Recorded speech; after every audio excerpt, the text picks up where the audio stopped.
Cobra to puppy flow. The Cobra to puppy flow is a dynamic mobility movement that improves spinal extension and flexion, opens the shoulders, and lengthens the entire front line of the body, from the abs and the hip flexors up to the chest and the lats. Start lying prone on the floor with your toes pointed and your hands by your sides, like the bottom of a push-up position.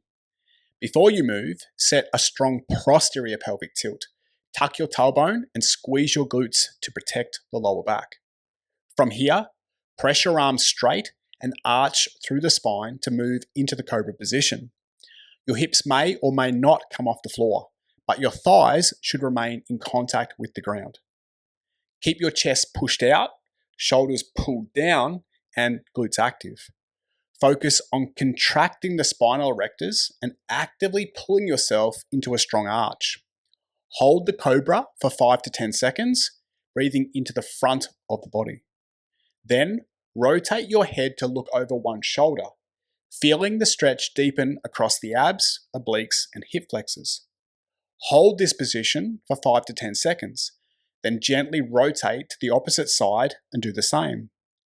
From here, lead with the spine and sit the hips back, transitioning smoothly into the puppy pose. Keep your arms long and walk your hands forward as you lower your chest towards the floor. You'll feel a deep stretch through the lats, chest, shoulders, and thoracic spine. Hold the puppy pose for 5 to 10 seconds. Focus on expanding the rib cage with each breath.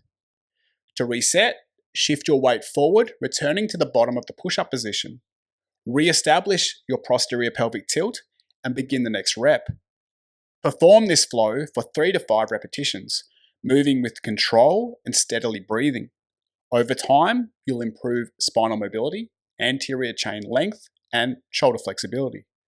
Give it a try and see how you go. If you've got questions, please leave them in the comments. If you found this video helpful, please hit the like button and subscribe to the channel.